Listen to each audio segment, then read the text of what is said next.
I've got good news and bad news. Here's the bad news. Most protein bars are packed with sugar and unpronounceable ingredients. The good news? There's a better option. I'm Will, and I created IQ Bar plant protein bars to empower doers like you with clean, delicious, low-sugar brain and body fuel.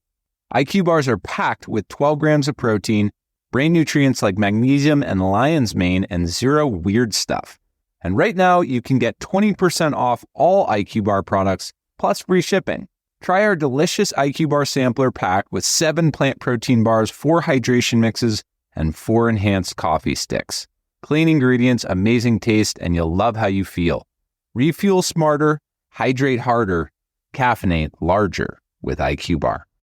Go to eatiqbar.com and enter code BAR20 to get 20% off all IQ Bar products plus free shipping. Again, go to eatiqbar.com and enter code BAR20. This is the Pooja and Gurdeep podcast. From 98.1 CHFI Studios in Toronto, Canada. Hey Toronto, this is Ed Sheeran. This is Kelly Clarkson. Hi, this is Bryan Adams. This is Adele. This is Madonna. It's Michael Bublé, and you're listening to the Pooja and Gurdeep Show. It's fun. They're amazing. Pooja and Gurdeep's Profession Confessions. These are my confessions. Yeah, this is where anonymous people share what they've seen on the job, and we're not judging, we're not agreeing, we're not saying this happens everywhere. We're just saying this is one person's story, and we're sharing it. Okay, so this morning we have Dental Hygienist X. Good morning, how are you? Good morning, I'm fine, thank you very much. So let's start off by this one. What's the most common dental myth people still believe? I mean, dental myths? Mm-hmm. Are there any?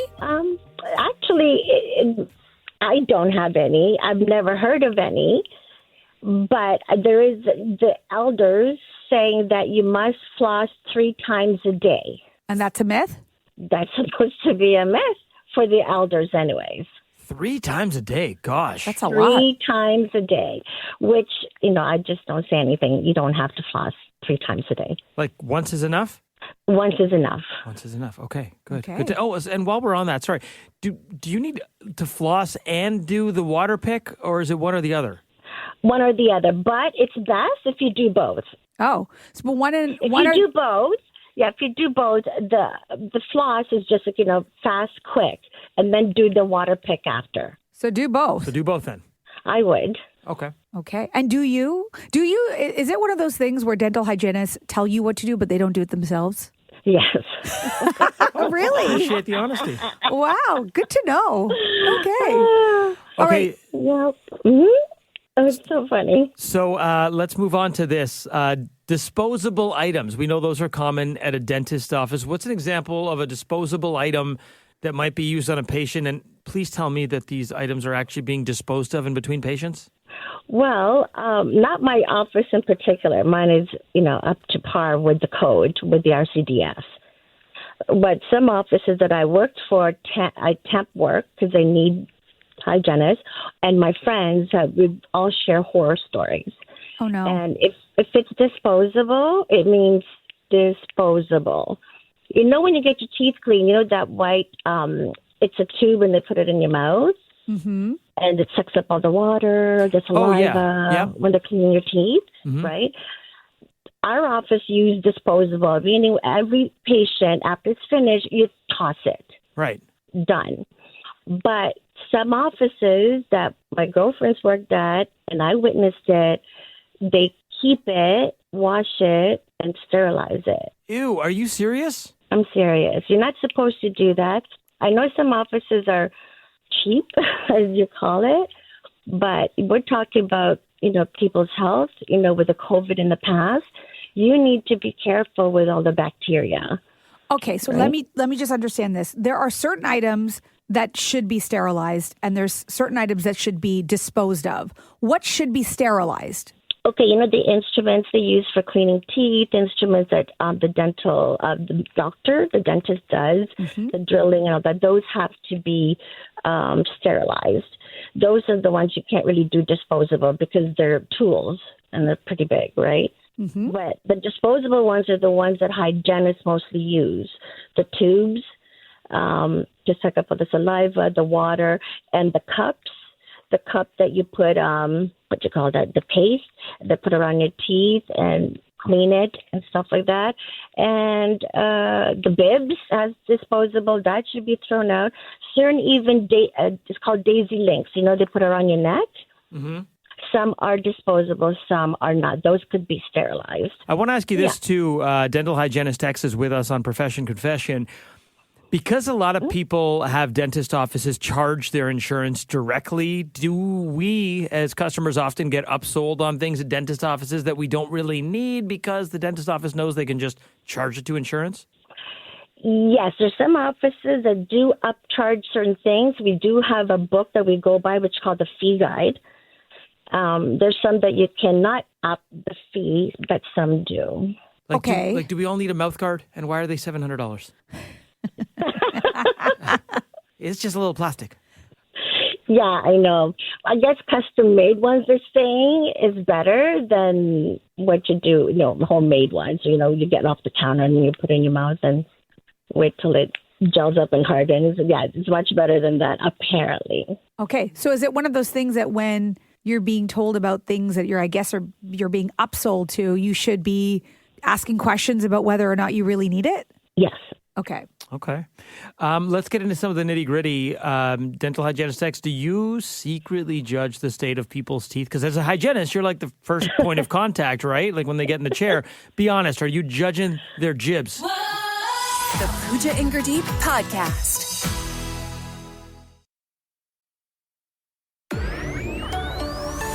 This is the Pooja and Gurdeep podcast. Dental hygienist X, do you secretly judge the state of people's teeth? Because as a hygienist, you're like the first point of contact, right? Like when they get in the chair. Be honest, are you judging their jibs? Yes. Yes.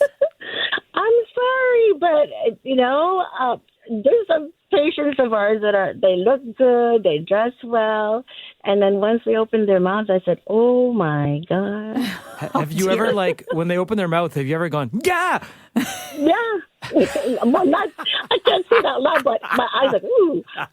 That's what she's thinking. Yeah. So what can you tell about a person by what's in their mouth? You know what? You can't. I've witnessed patients that are well-dressed, well-managed, coiffed, as you call it, and thinking, okay, they're carrying a Louis Vuitton bag. You would think their mouth is immaculate. No, not so. Mm. And then you have witnesses with a gentleman. I'm going, okay, for sure this one's going to be, oh my gosh, right? He wasn't, I don't like to judge usually, but he wasn't, he looked like a slob, I'm sorry. But he was actually very good. His teeth, he said he flosses, he used electric brush. I was in shock. Wow. Okay, so you can't judge a book by its cover, I guess. Okay. Yeah, you can't. Until you open the hood of their mouth. Mm-hmm. We spoke to a mechanic who was getting under the hood. You're getting under the hood of their grill. Yeah. What do people lie most about in the dentist chair? What are the lies you hear? They floss. That they floss. Yeah, I figured that would be it. Yeah. They floss. And no, I don't smoke. But you can tell. You can tell if they smoke. And yes, I brush my teeth 2-3 times a day, but you can tell. The hygienist can tell, and the dentist can tell. So why do you even ask? If you know the answer. That's a good point. Someone's like, oh, yeah, I've never smoked in my life. Meanwhile, their chiclets are just yellow. You're like, what are you talking about? You're smoking right now. It's every office protocol to ask certain questions, so that way we know. We have to put it down their chart, like your patient chart. So how often do we actually have to see a dentist? We're told, 6 months is good, 9 months not as good, annually. What's the actual truth? 6 months. 6 months? 6 months is good. Okay. Yeah, I'm 6 months. But some people come every 3 months because of periodontal gingivitis, because they have really bad teeth and gums bleeding. So they need to come every 3 to 4 months. Okay. But if you have good hygiene, 6 months to 9 months is good. I'm glad to know I'm doing something right. I'm one of the rare people that actually likes going to the dentist. So I'm there every 6 months. I'm like to keep my jibs clean. Is there something you see in a patient that you're like, oh man, this, if you don't take care of this now, this is going to cost you later? Yes. What's that? Many times. Well, there's a certain patient that she had a lump at the back of her back molar tooth. And I said, you have to get that looked at because, test for cancers or whatever. He goes, oh, is it necessary? I said, yeah, you should get it looked at. And I got the dentist to come in. And, we had to send her to the specialist for it to make sure it's not cancerous. Wow. Didn't even think of that. Mm-hmm. So I guess the mouth can really reveal some health problems. Yes. Yes. Is there one common habit or lack thereof that is kind of secretly or quietly ruining people's teeth? AKA coffee. Coffee, sugar, citrus. Yeah, they said, don't eat too much citrus because it corrodes your teeth. I'm one, I confess, I love to eat lemon slices. Oh. And it corrodes, it corrodes your teeth, but I can't help it. It's a habit. I love it. Dental hygienist X on Profession Confession. What do you and other dental hygienists talk about after the patients leave? Oh, boy. Actually, my friends and I get together at least once a month, and we talk about it. Ooh, really? They have a monthly meeting to talk about us? Because it's fun. It's so much fun. What do you think, if we were your patients, what do you think you'd be chatting about with Pooja and Gurdeep after we got out of your chair? I'm hoping that if I look into your mouth, everything is great. And if it's not, then I'll be saying, oh, my God, they sound so good on, radio. But his in her mouth, oh, my goodness. What's coming out of their mouth is fine, but what's in their mouth is not. And they say they brush their teeth. I don't think so. So do you just all get together for a drink and then just go around the table and go, oh, I had one patient. Oh, I had one patient like that? Yep. Once a month we get together for dinner. What? Okay. It's something we do, and we've been doing it now for at least 5 years. What? Oh, my Pooj, goodness. you would love this. You love the hot goss, so can Pooja show up to your next one just to eat popcorn and listen? It's the best reality TV. Sure. Okay. It's so much fun. So, speaking of hanging out with your friends, but I want to know about your non-dental working friends. What's something you tell your non-dental friends about working in a dentist office that they're always shocked to hear? Well, I always tell them before they go with any major treatments to let me know, and to let them know if it's a good deal. Oh. That's for one thing. And, second thing, to make sure that they're getting their packages of free stuff for dental when they get out of the office. Some offices don't, and it's frustrating. Whoa. What are you supposed to be getting for free other than that, like the toothbrush and a little thing of floss? Little baby-sized toothpaste? Yeah. Yeah, we give out like a bag. It has toothpaste, toothbrush, flossers. What else is there? And some kind of coupon. Mm-hmm. Okay, but you should be getting that every time you leave. You should, unless, like I said, one of those dental offices that are cutting back and doing corners, cutting corners, then you might not see them. Okay, I got one that is kind of just for me, but also for anyone else listening who might be in this situation. Listen, sometimes dental hygienists are really cute, and I want to know, is it ever okay as a patient to ask out my dental hygienist if she's cute, and B, what's the best way to go about asking out your dental hygienist? You know what, honestly, we're not supposed to date patients. That's just... I'm serious. We talked about it as one of our staff meetings because a lot of people do ask us out. Like, are you single? Stuff like that. Give me the workaround, Hygenist X. I want the workaround. Do I have to break up with the hygienist as a patient in order to be with them as a partner? No, but I think it just maybe say, I met him at the coffee shop and then we bumped into each other. We just started talking. Didn't know he was a patient. Oh, that's the workaround. Lies. Yeah, that's the workaround. But what's the best way for me to flirt while I'm in their chair and they're looking at my jibs? What's a nice little line I can throw in that lets them know, hey, I might be interested? Oh my goodness. Well, mine, some actually just go straight and said, you know what? I find you attractive and I think you're so much fun. Are you single? And they keep looking at my hand. I'm going, what are they looking at? I have gloves on. What are they looking at?